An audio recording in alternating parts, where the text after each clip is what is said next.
¿Qué tal? Bienvenidos a Cosa Pública 2.0. Muchísimas gracias por estarnos acompañando en este lunes 8 de diciembre, de vuelta, digamos, a la transmisión desde la cabina central de Radio Universidad de Guadalajara, acá enfrente del Centro Cultural Universitario, y agradeciéndole a todas las personas que pasaron a saludar, además evidentemente que escucharon, que sintonizaron Cosa Pública 2.0 la semana pasada en las transmisiones desde la Feria Internacional del Libro, con algunas entrevistas que esperamos les parezcan de su interés, que si quiere repetir y si no les escuchó, ya sabe que a través de nuestro canal de YouTube va a poder acceder a estas entrevistas que tuvimos en el marco de la Feria Internacional del Libro. Y bueno, ahora ya volviendo de nuevo a la cabina central, vamos a hacer un resumen de la última jornada en la Feria Internacional del Libro, donde un acto político, digamos, central fue una velada de resistencia y de exigencia de justicia por el asesinato de varios activistas y defensores del territorio aquí en Jalisco. Solamente van 10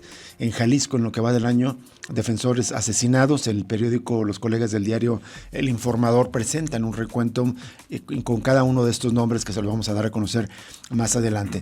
Pero más adelante también, en el segundo bloque, tendremos una entrevista con María González, directora del Instituto Mexicano de Desarrollo Comunitario. Queremos hablar de dos asuntos justos sobre este tema de los asesinatos, pero también de la ley general de aguas recientemente aprobada.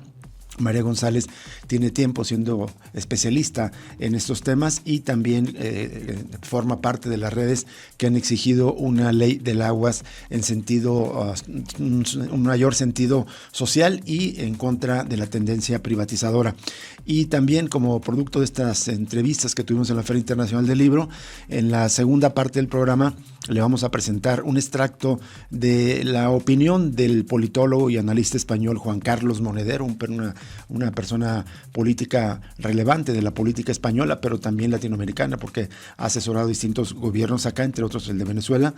Bueno, habla justamente, hace su perspectiva, su análisis de este peligro en ciernes de una invasión de acciones terrestres, militares, acciones militares terrestres en Venezuela por parte de Estados Unidos, como ha amenazado una y otra vez Donald Trump. Hay un análisis muy interesante que presenta.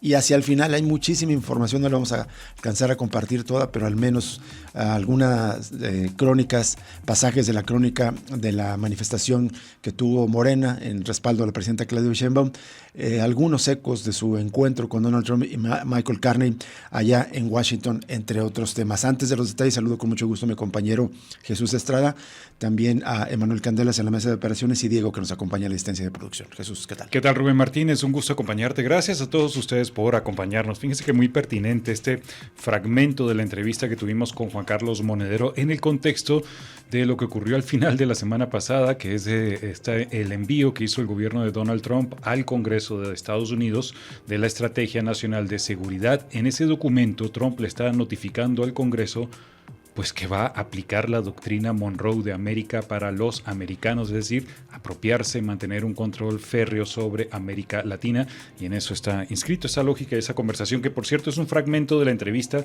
que tuvimos con Monedero. Más adelante compartiremos la entrevista completa. El resto de los temas de la entrevista bastante interesantes. Vamos con esta primera nota. En medio de una pequeña concentración realizada en la explanada de la Expo Guadalajara, en el marco de la FIL, este domingo se llevó a cabo una manifestación pacífica en memoria de las y los activistas asesinados en Jalisco.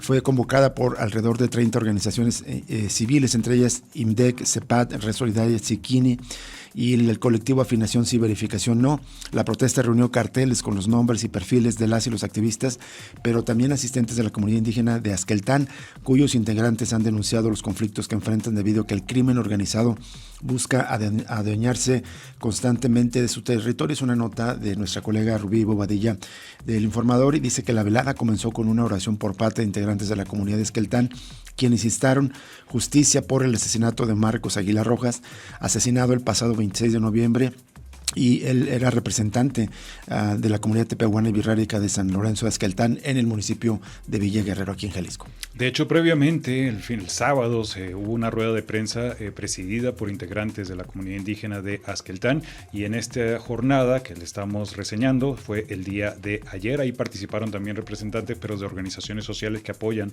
a la comunidad, como María González del CEPAD. En esta nota de la jornada del Informador la citan, dicen: seguimos nosotros exigiendo la justicia justicia en nuestros pueblos se ha sentido el esfuerzo, la lucha de los demás compañeros, pero también se sienten muy solitarios debido a este descuido por parte de las autoridades a las que les compete resolver este tipo de problemas. En nuestras comunidades se han vendido terrenos de las comunidades indígenas, tienen su propia identidad, su cultura, le ofrendan a la madre tierra, pero desgraciadamente hay personas que no entienden esta parte y llegan y venden las tierras, y realmente eso nos perjudica. Nos sentimos invadidos, tanto del territorio como por parte de la espiritualidad. Eso lo dijo, Mario González de la Cruz, integrante de la comunidad ayer. Y por su parte, Ramiro Reyes Márquez dijo también de la comunidad de San Lorenzo Esqueltán: estos y estas compañeras que se han ido con nosotros no se han ido por gusto, sino porque la delincuencia nos los ha arrebatado. Seguimos pidiendo al Creador por cada uno de ellos y que ellos, desde donde estén en el infinito, nos den fuerza para seguir nosotros adelante el camino que ellos nos enseñaron, que ellos llevaban por delante, para poder seguir con fuerza nosotros. Gracias a todos y a todos por estar aquí, porque si defendemos la tierra estamos defendiendo la vida. También ojalá el gobierno voltee a ver a todos los que estamos afligidos por la pérdida de nuestros compañeros que nos ayudaron a luchar, y que no quede impune cada una de las muertes que han ocurrido y que se castigue a esos criminales que nos lo han arrebatado, dijo por su parte Ramiro Reyes. Ahora sí, María González, directora del DIMDEC, que es una de las organizaciones que apoyan a la comunidad, ella compartió brevemente un recuento sobre las víctimas defensoras de derechos humanos, resaltando que son, en el primer año de gobierno de los 3 órdenes, 37 personas defensoras de derechos humanos en todo México que han sufrido estas agresiones, pero dijo, aquí en el estado de Jalisco, de esas 37, en este primer año de gobierno han sido asesinadas 10, y por eso hoy estamos aquí, para nombrarlas, para reconocerlas y para exigir justicia, que ninguno de estos casos quede en la impunidad, dijo González. También compartió un posicionamiento a voz de los colectivos convocantes, encabezando las exigencias por la no impunidad en cada uno de estos casos y que se encuentre y se castigue a los responsables. Aquí en esta nota, en este trabajo de los colegas del Informador, se recuerdan cada uno de estos nombres. Marcos Aguilar Rojas, asesinado el 26 de noviembre, apenas hace unos días. Él es defensor del territorio de la comunidad de San Lorenzo Esqueltán. También Cándido Esaú Román Pérez, asesinado en noviembre de este año, abogado y defensor del territorio en la costa sur de Jalisco. Él fue asesinado en Melac y representaba al ejido Emiliano Zapata y había denunciado ya el despojo del predio donde se ubica un conocido hotel de la zona. Judith Alvarado Rodríguez, asesinada el 24 de agosto de este año, abogada y defensora del derecho al agua.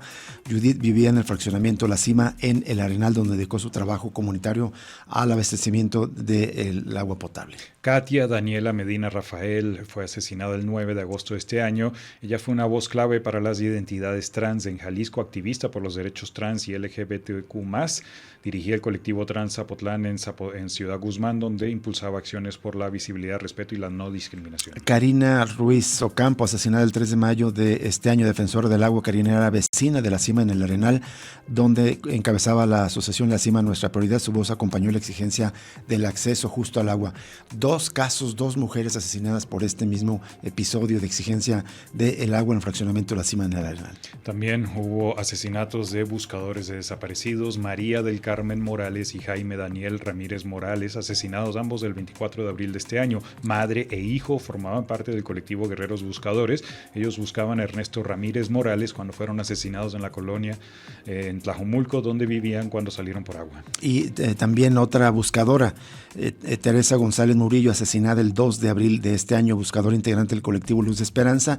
Teresa buscaba a su hermano Jaime González Murillo, desaparecido en el centro de Guadalajara. También era lideresa de un colectivo de comerciantes. Otra víctima fue Juan Pablo Diego Alonso Estrada, asesinado el 30 de marzo de este año. Él era activista por la paz, fue vocero del Frente Teocaltiche por Nuestra Gente. Y bueno, en años anteriores, habrán Alejandro Gómez Gobel, asesinado el 3 de noviembre de 2024, defensor ambiental, presidente de la Asociación de Talleres para las Emisiones y Reparaciones Vehiculares, y encabezaba el colectivo Afinación Sí, Verificación No, y denunciaba irregularidades de este programa que impulsaba políticas ambientales justas. Mientras que Higinio Trinidad de la Cruz fue asesinado en noviembre de 2023. Él era defensor indígena del territorio en la Sierra de Manantlán. Higinio se oponía a la minería de la tala ilegal. Verónica Patricia Guerrero Vinuesa, asesinada el 3 de febrero de 2022, era ella vecina de la colonia Urbiquinta en Tonalá y formaba parte del colectivo que denunció el uso irregular de terrenos en Matatlán para depositar basura en el relleno sanitario de Laureles. J. Santos Isaac Chávez, asesinado el 4 de abril del 2021, defensor del territorio también en la Sierra de Manantlán, fue encontrado muerto con señales de tortura tras amenazas y agresiones contra su familia. Y finalmente Celedonio Monroy Prudencio, desaparecido desde octubre de 2012. Él es activista indígena en agua de la Sierra de Manantlán, desaparecido por oponerse a la minería. Su caso permanece como una herida abierta en la memoria colectiva de la región. Ya le compartiremos este importante trabajo en nuestras redes sociales, pero gravísimo que este año se están teniendo cifras, lamentablemente récords de asesinatos de defensores del territorio en el país y en particular en Jalisco. Y antes de irnos a la pausa, le compartimos este trabajo también de los colegas del Informador. El problema de reclutamiento forzado de menores en Jalisco alcanzó un nuevo punto crítico tras confirmarse que más de 40 jóvenes, principalmente adolescentes, han sido rescatados en operativos implementados en la central camionera nueva de Tlaquepaque. Según el Informador, este fenómeno salió a la luz el año pasado y se intensificó después del hallazgo del rancho Izaguirre en Teuchitlán, presunto campo de adiestramiento criminal, que reveló que el Estado funciona como punto de encuentro donde las víctimas son citadas para su traslado hacia zonas de conflicto. Los usan como carne de cañón, es lo que advirtió el fiscal Salvador de los Santos al señalar que muchos son movidos por rutas que conectan Zacatecas, Nayarit y Sinaloa. La Secretaría de Seguridad y la Policía de Tlaquepaque informaron que gracias a los operativos y al protocolo que impide vender boletos a menores de identificación oficial, se evitó que al menos 45 adolescentes fueran trasladados por reclutadores. Las víctimas provenían de Jalisco, Michoacán, Ciudad de México, Nayarit y Colima, y pretendían viajar hacia entidades como Puebla o Aguascalientes. El menor más joven tenía apenas 13 años, lo que subraya la gravedad del fenómeno. Y además, aunque las autoridades reforzaron la vigilancia para impedir que menores engañados por supuestas ofertas laborales salgan o ingresen al estado de Jalisco, los testimonios de víctimas confirman que el mecanismo criminal sigue activo e incluso continúa evolucionando. El caso de Carlos Sebastián, de 16 años, cuyo video se viralizó, evidenció la estrategia de captación. Él relató que fue contactado mediante redes sociales con promesas de empleo y terminó reclutado por un grupo delictivo en Sinaloa, y se les prometen varias cosas, después los amarran y ya no los dejan ir. Contó alertando a otros adolescentes, pues advirtiendo evitar estas falsas ofertas. Ya es una nota más amplia que se la compartimos en redes sociales. Entre tanto, antes de irnos a la pausa, 8 cuerpos de personas fallecidas sin identificar y personas fallecidas sin reclamar fueron inhumados en el Panteón Guadalajara como parte del procedimiento que supervisa la Comisión de Trabajo para el acompañamiento y observación del proceso de inhumación de personas que permanecen bajo resguardo del Instituto Jalisciense de Ciencias Forenses. Según la autoridad, los cuerpos fueron trasladados desde Ciencias Forenses en ataúdes individuales y depositados en gavetas separadas dentro del cementerio municipal, una vez concluidos los protocolos establecidos por la Comisión de Inhumación. Vamos a la pausa y regresamos con la primera entrevista de esta tarde.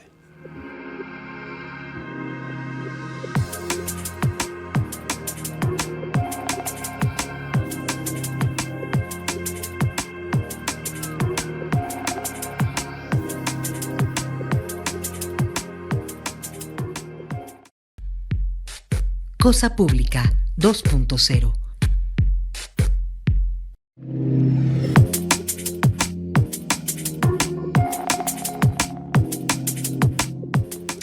Bien, antes de pasar a la primera entrevista de esta tarde, vamos a cerrar el bloque de información sobre personas desaparecidas con una buena noticia. Elementos de la policía de Guadalajara localizaron sano y salvo a Dylan Samer. Es un joven, un niño casi de 12 años de edad que había sido reportado como desaparecido desde el martes pasado en la colonia Camichines 2 en Tonalá. Fue ubicado en la Plaza de los Mariachis en el centro de Guadalajara luego de que ciclovigilantes de la comisaría recibieran un reporte sobre un niño que coincidía con las características difundidas en la ficha de búsqueda que publicada la mañana del jueves de la semana pasada, cuenta el diario NTR. Es una muy buena noticia, por lo menos para cerrar este bloque informativo. Ya estamos enlazados vía telefónica con María González, directora del Instituto Mexicano de Desarrollo Comunitario, y te agradecemos mucho, María, que aceptes conversar con nosotros. Muy buenas tardes. Hola Rubén y Jesús, buenas tardes y saludo a la audiencia. Gracias, saludos para ti, María. Bueno, te busqué ayer a ver si hablábamos de la aprobación de la Ley General de Aguas, pero me gustaría antes que nos dieras una opinión de la velada en la que participaste ayer, estas denuncias que hicieron distintos colectivos sobre el asesinato de Marcos Aguilar, integrante de la comunidad indígena autónoma de San Lorenzo de Azqueltán, el pasado 26 de noviembre, pero pues que ha sido un año terrible para los defensores del territorio en Jalisco. Sumabas, ahí revelabas que llevan 10 casos que han ocurrido, de 37 de todo el país, 10 han ocurrido en Jalisco. Sí, pues como bien lo mencionas, pues el asesinato del compañero Marcos Aguilar de la comunidad de Azqueltán, Jalisco, un defensor indígena tepehuano y huirraritari, pues no es aislado, se suma desafortunadamente a otros 9 asesinatos que de noviembre del 2024 a noviembre del 2025 han sucedido en Jalisco. Y bueno, este es un patrón alarmante. Claro. No habíamos experimentado de esta manera tan acelerada asesinatos de defensores, de personas defensoras de los derechos humanos, ya sea buscadoras o defensores del territorio o de otro tipo de derechos. Y efectivamente Jalisco está ocupando en este primer año de gobierno pues la tercera parte, ¿no?, de los asesinatos que se han dado en el país ha sucedido en Jalisco. O sea, después estamos igual que Oaxaca, o sea, de esos 37, 10 se han dado en Oaxaca y 10 se han dado en Jalisco. Entonces estamos pues haciendo pues este llamado de atención a las autoridades, sobre todo pues exigiendo que se debe fortalecer los mecanismos de protección para el derecho a defender derechos humanos, tanto a nivel estatal como a nivel nacional. Y por eso pues se dio una conferencia de prensa en el marco de la FIL el sábado, sí, y el día de ayer se hizo esta velada en la explanada de la FIL. Una cosa que indigna aún más es que en muchos de estos casos habían advertido riesgos, y la otra es que no sé si conozcas que avancen las investigaciones para detener a los responsables. Efectivamente, por ejemplo, en el caso de la comunidad de Azqueltán, esta comunidad cuenta con protección del mecanismo federal ya desde hace varios años, y bueno, sin embargo, se siguen dando estos impunes asesinatos.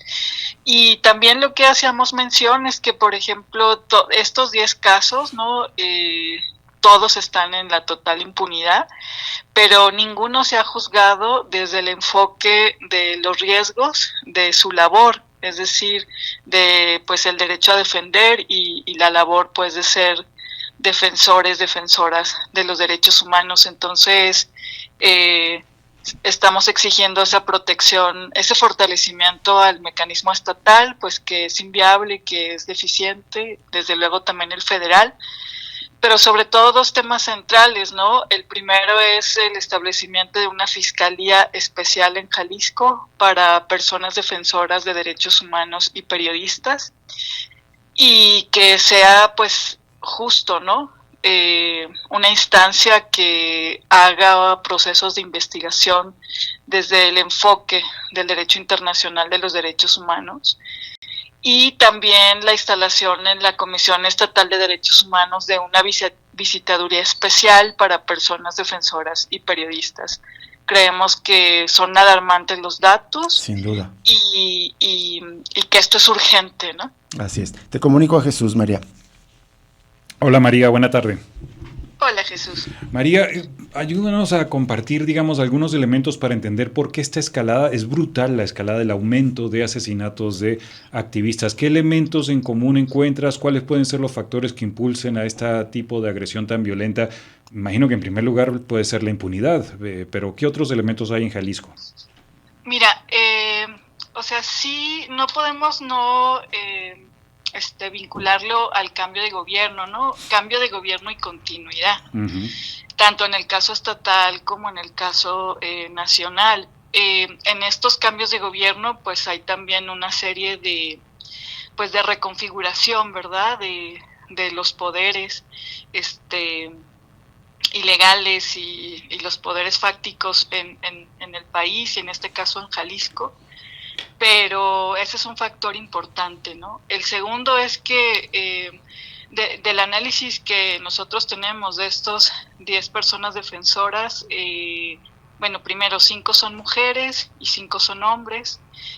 6 son del interior del estado. Esto también es algo pues a llamar la atención en el sentido también de fortalecer los mecanismos de protección, no solamente en la ciudad, sino también pues en las comunidades, en los municipios, que es donde se están presentando los mayores riesgos.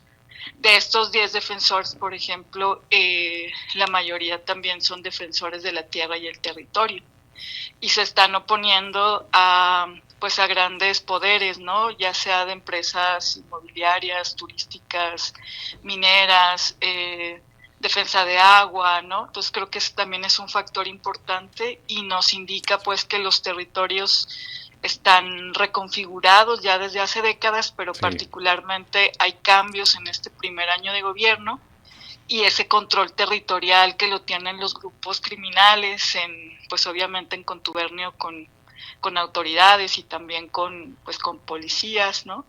Pues es un patrón que también está como pues siendo responsable también de esta situación. La gran mayoría fueron asesinados obviamente este año, pero también muchos vienen del sexenio anterior, tanto de Enrique Alfaro en Jalisco, como también en la parte federal de López Obrador. Hubo mucha virulencia en cuanto a declaraciones en estos gobiernos anteriores contra activistas, María González. ¿Eso también podría de alguna manera alimentar la violencia contra defensores? Sí, o sea, los datos que tenemos documentados del sexenio anterior, o sea, en el sexenio anterior fueron asesinados en Jalisco 11 defensores, pero en 6 años, ¿no? Y ahora en un solo año 10. O sea, casi está igualado. Entonces, realmente el patrón es grave y alarmante.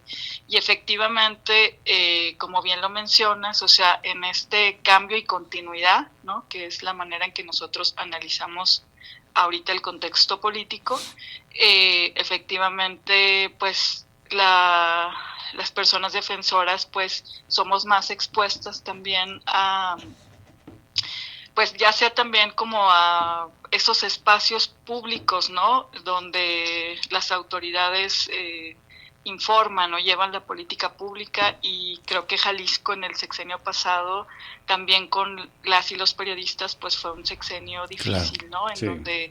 En donde se criminaliza, en donde se les expone.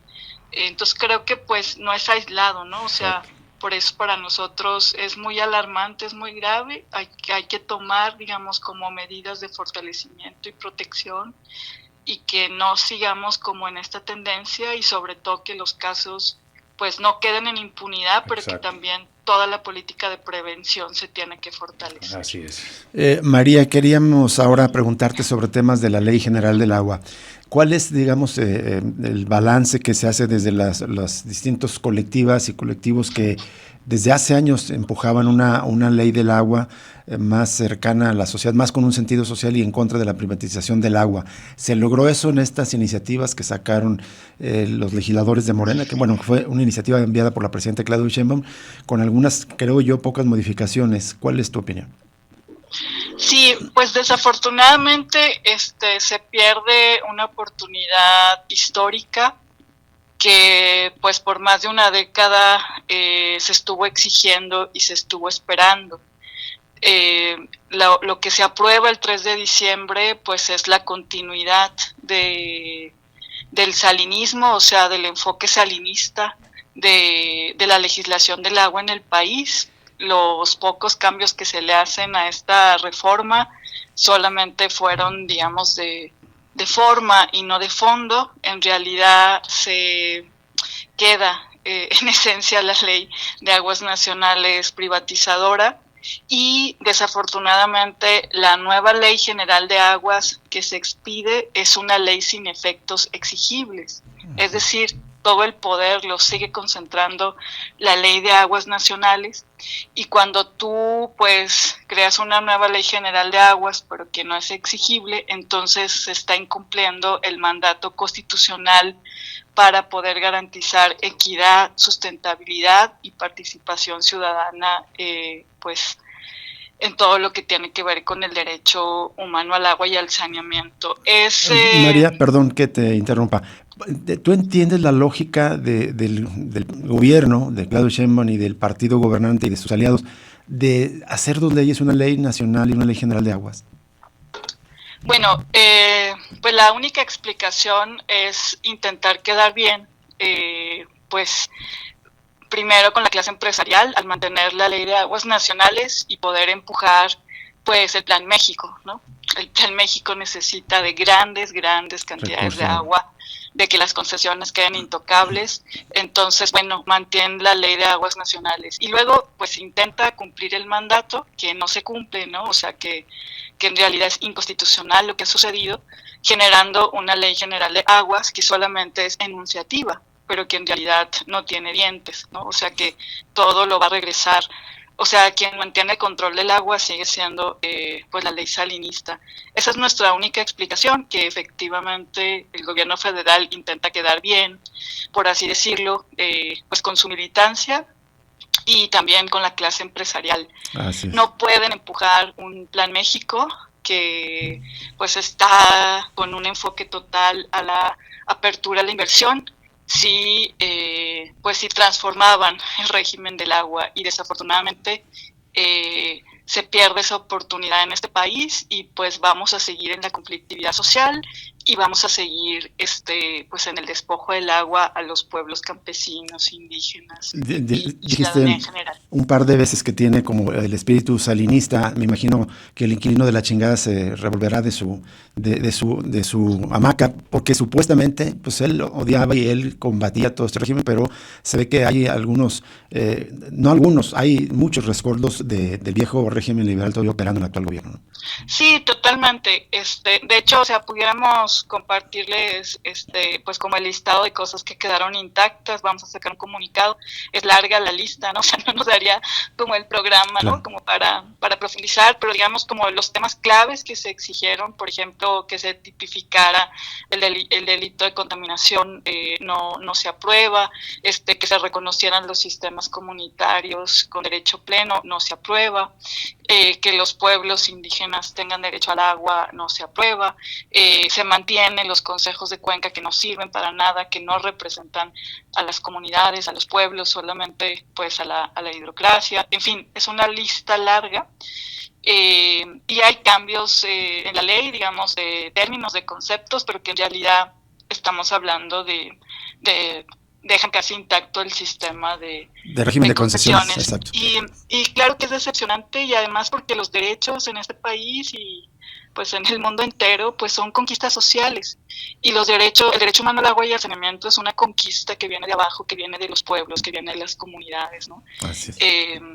Y bueno, pues no sé, o sea, este es el tipo de reforma para cumplir el Plan México. Esa es nuestra conclusión. Así es. En la que pues el agua sigue siendo para el gran para los negocios. Te paso de nuevo a Jesús María. Sí, hay que recordar que además grandes consorcios ya están celebrando esta reforma. El Consejo Agropecuario, donde están ahí integradas las grandes agroindustrias, pues ya lo dieron la bienvenida a esta reforma a la ley. María, se nos está acabando el tiempo, solo brevemente. Esta aprobación, esta nueva ley, va a mantener los problemas, obviamente, de escasez de agua, de privatización, de mayor costo para los consumidores, pero ¿lo va a agravar? Es decir, a partir de ahora, ¿la crisis del agua se va a poner peor? Bueno, consideramos que se va a poner peor porque, digamos, no se pusieron candados, ¿no? O sea, no se pusieron candados realmente a los acaparadores del agua, que a su vez la contaminan y que a su vez siguen estando impunes. Y, digamos, es una reforma que fortalece al Plan México.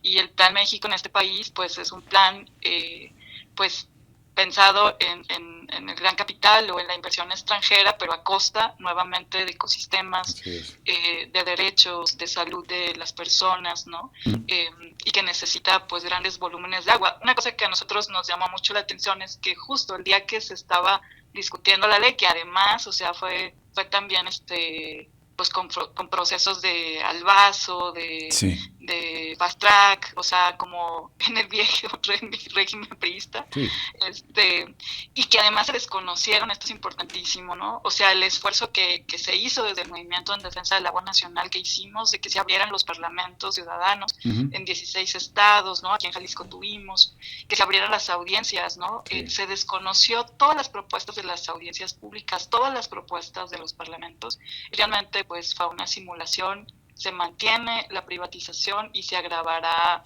la situación del agua en este país.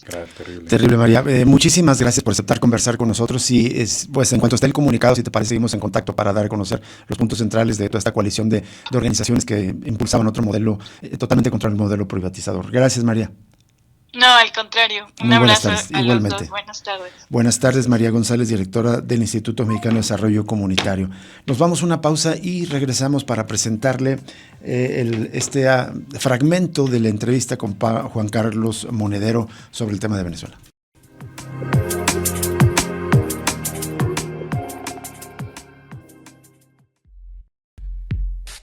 Cosa Pública 2.0.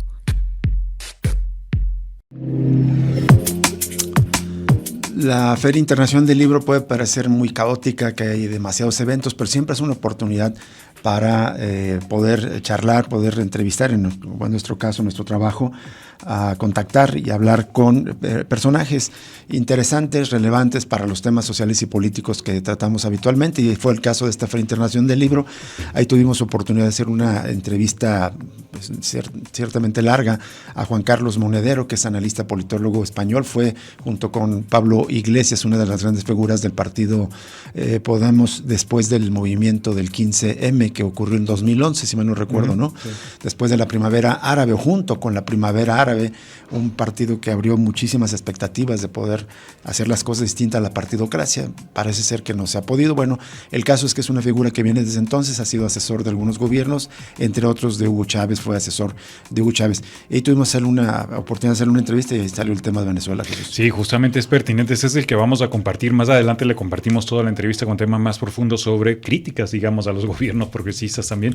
Pero en el caso particular de Venezuela es interesante escuchar la visión de Monedero, precisamente porque es un gran conocedor del movimiento venezolano y en el contexto de estas agresiones cada vez más crecientes del gobierno de Donald Trump en contra de Venezuela, pero no solo Venezuela, digamos, estuvo interesante la charla porque amplía la mirada, no solo es Venezuela, dice, si ocurre algo en Venezuela después, podría pasar en México, podría pasar en Colombia, en el resto de la región, ¿no? Y ciertas objeciones, es que no es que Estados Unidos sí lo quiere, pero no es que también la tenga tan fácil. Eso es muy interesante. Exacto. También, esas, digamos, contrapuntos al contexto actual. Vamos a escuchar este fragmento de la entrevista con Juan Pablo Monedero.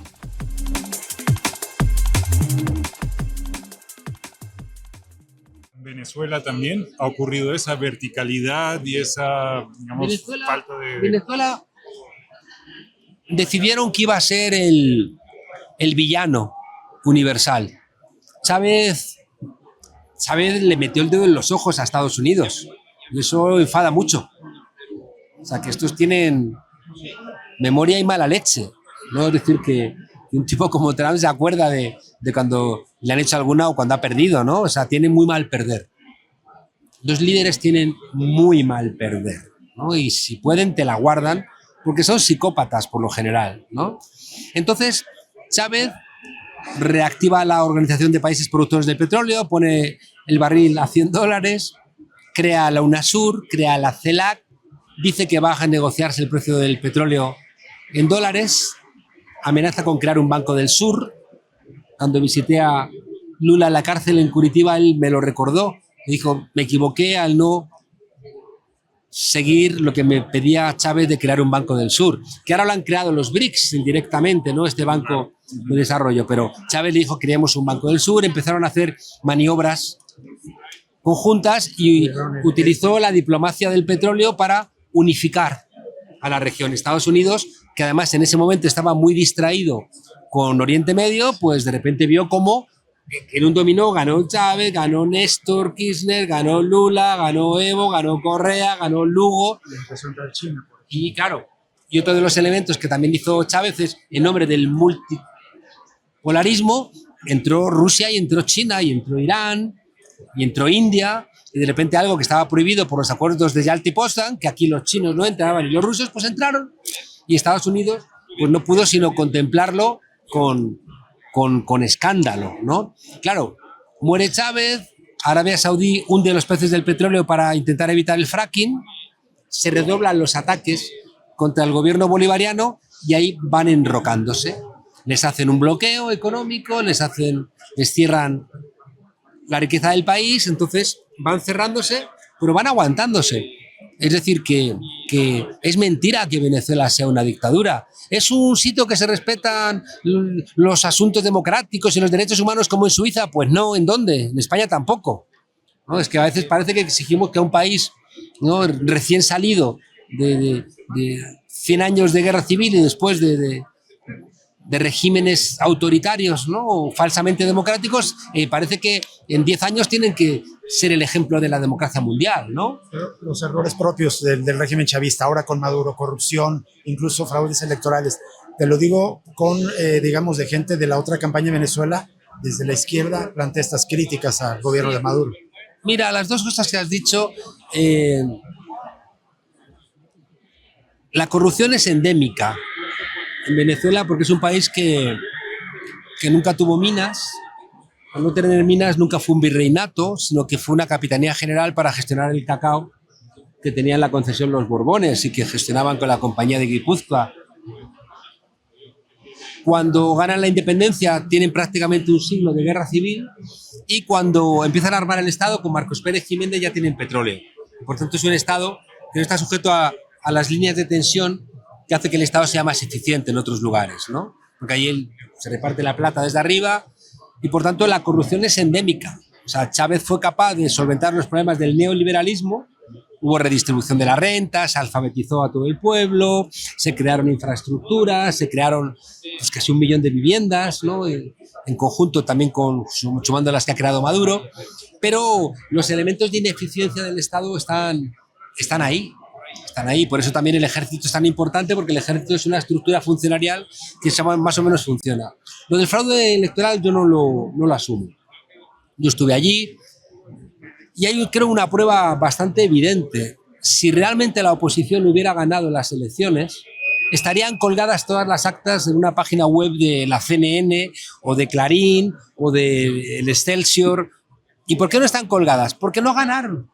Porque hicieron la misma trampa que hacen en todos sitios. Es decir, sacan las actas de los lugares donde ganan y en aquel momento impidieron a través de ataques P2P que se llegaran los resultados a Caracas, convocaron en ese momento con mucho mercenario colombiano una lucha callejera e intentaron un golpe de Estado como han intentado desde que le dieron el golpe a Chávez, ¿no? Ahora, ninguno de esos errores justificaría una agresión directa de Estados Unidos. ¿La ves cercana, la ves posible, una invasión de Estados Unidos? Claramente ya están recibiendo otro tipo de ataques, pero una invasión terrestre.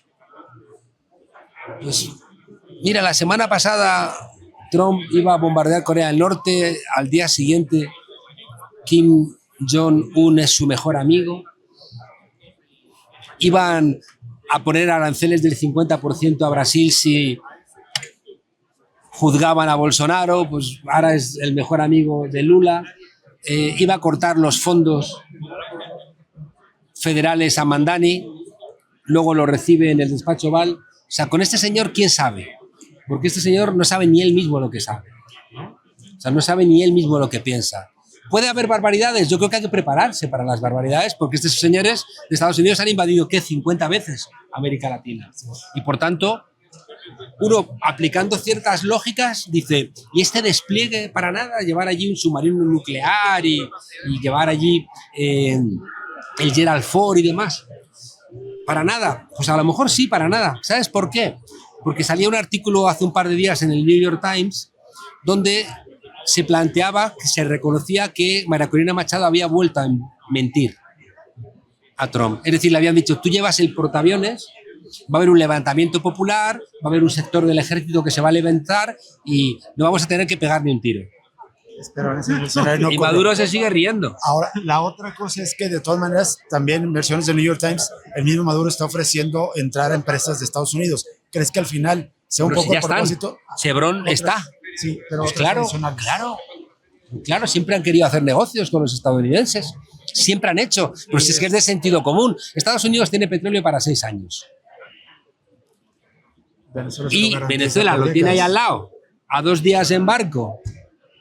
Es el petróleo para el cual sus refinerías están... Es que es blanco y en botella, ¿no? O sea, Estados Unidos quiere comprar y esa es la pelea que hay entre 2 sectores en Estados Unidos. El de Richard Granell, que responde más al sector MAGA, que son los que también están enfadados con Trump por la lista Epstein, porque prometió que no iba a haber más guerras, mientras que está el sector de los descerebrados belicistas llenos de ira histórica familiar, como Marco Rubio o la Salazar, que, claro, que están intentando alimentar una salida que los propios militares les están diciendo que no lo ven.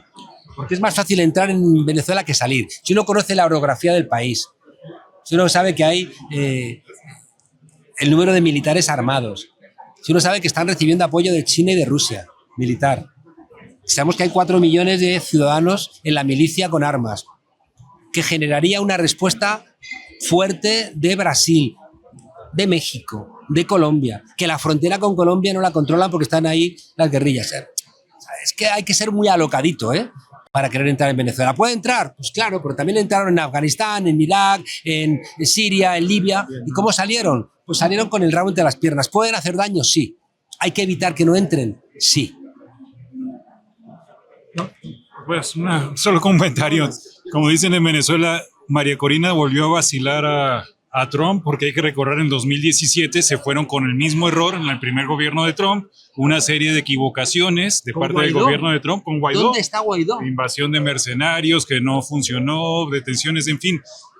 Ahora es diferente. Las posibilidades de una invasión dependen de ese sector MAGA más radical, que además se opone a las intervenciones, se supone que se opone a las intervenciones. No, al revés. El sector MAGA, que es donde estaría más la gente de Granel y compañía, esos se oponen a la, Exacto. Se oponen a la invasión. Eso es lo que podría frenar una decisión de Trump de invadir a Venezuela, ese sector.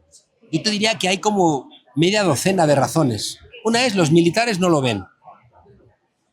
2, no tienes ni un solo aliado en la zona que lo apoye, salvo el loco de Milei, que ya ves para qué te sirve. Puedes conseguir cosas muy parecidas negociando. ¿Tú quieres el petróleo? Negócialo. Si lo puedes conseguir, te lo van a vender. No es que no te quieran vender. O sea que Venezuela no hace lo que hace Estados Unidos, que dice, si negocias conmigo, rompes con China. Venezuela está dispuesta a trabajar con Estados Unidos sin ningún tipo de problema. El aislamiento internacional de Donald Trump, el sector de su ciudadanía que no quiere más guerras, la debilidad interna que tiene en el país, que le puede salir por el tiro por la culata, porque si tú crees, como ha hecho siempre Estados Unidos, que una guerra te va a solventar los problemas internos, cuidado que te puede pasar lo contrario. Porque yo creo que si hay una intervención, tengo la sensación de que algo que hemos visto en América, pero en Oriente Medio, y es que cualquier interés norteamericano es un interés legítimo de los que están en contra de la intervención, se trasladaría a América Latina. Entonces, los McDonald's, los Starbucks, los bancos, para mucha gente diría, no, estos son objetivos militares. Una última pregunta, Juan Carlos, de mi parte es, independientemente de Venezuela, suponiendo que no entrara Estados Unidos a una invasión a Venezuela, ¿ese despliegue en el Caribe crees que va a ser permanente? ¿El control geopolítico de América Latina a través de la Fuerza Aeronaval se va a quedar en el gobierno de Trump? Hay algo que yo creo que sí que está en la reflexión de muchas élites norteamericanas, y es que han perdido la carrera contra China. Es decir, que prácticamente la carrera comercial, han perdido los puertos, las exportaciones, es China la jefa, la carrera militar, la han perdido, la tecnológica, la han perdido. Entonces, yo creo que hay muchos sectores que dicen, bueno, hemos perdido la pelea con China, repleguémonos a nuestro patio trasero. Necesitamos recursos, ¿y esos recursos dónde están? Aquí. Necesitamos petróleo, ¿quién lo tiene? Venezuela. Necesitamos agua, ¿quién la tiene? El Amazonas. Necesitamos metales raros, ¿dónde están? Bolivia. Necesitamos... Como la comandante del Comando Sur, ¿no? Hace un año o 2 años. Así es.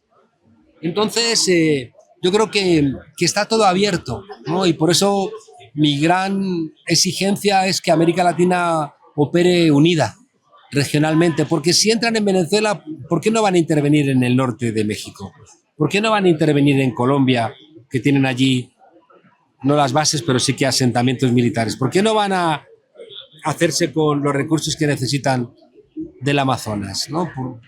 Entonces yo creo que eso lo ha entendido muy bien Claudia Sheinbaum, lo ha entendido Petro, lo ha entendido Lula, y yo creo que hay muchas presiones diciendo no entres, porque es que además desestabilizaría a toda la región. Desestabilizaría a toda la región y creo que América Latina la necesitamos, al margen de la guerra que ya tenemos en el resto del mundo. Ya regresa Cosa Pública 2.0 con Rubén Martín y Jesús Estrada.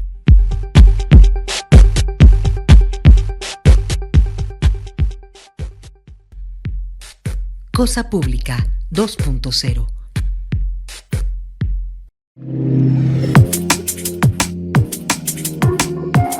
Seguimos en Cosa Pública 2.0. Bueno, ya le presentaremos en este mismo mes, en los programas especiales que dejamos habitualmente hacia Navidad y hacia fin de año, le presentaremos la entrevista completa con Juan Carlos Monedero.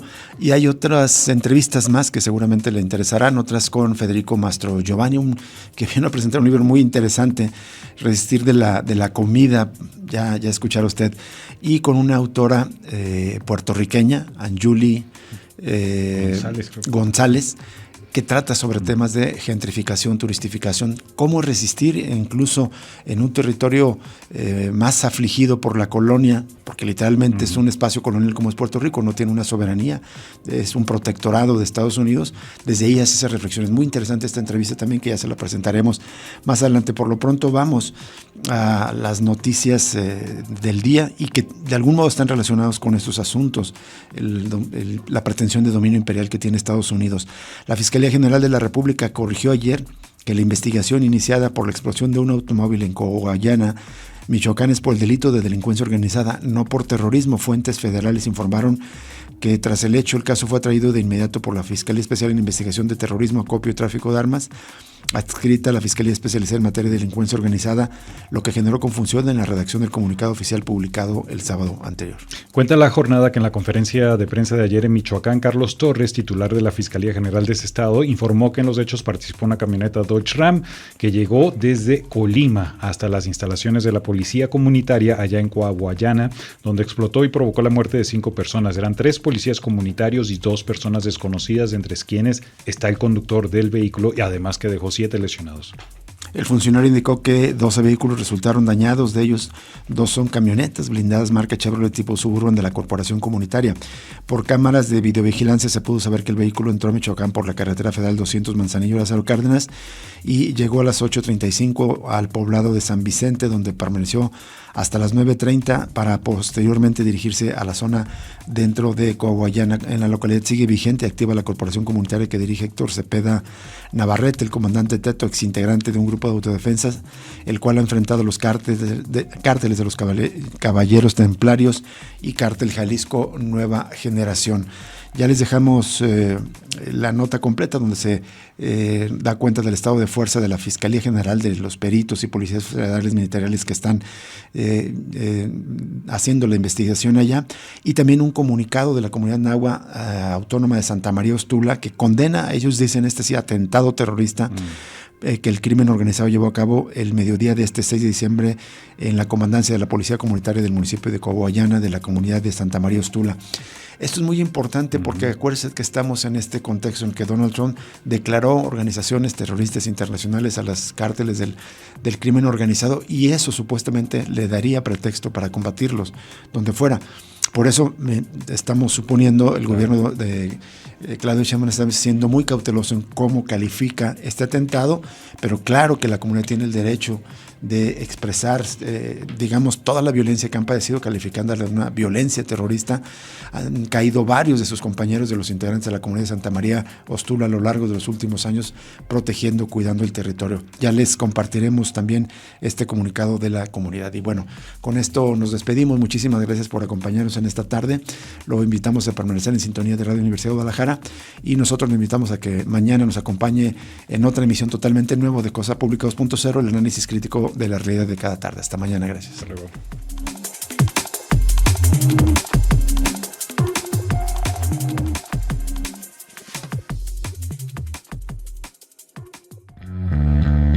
Radio Universidad de Guadalajara presentó Cosa Pública 2.0. Rubén Martín y Jesús Estrada con el análisis crítico de la actualidad. Cosa Pública 2.0. Gracias por escucharnos.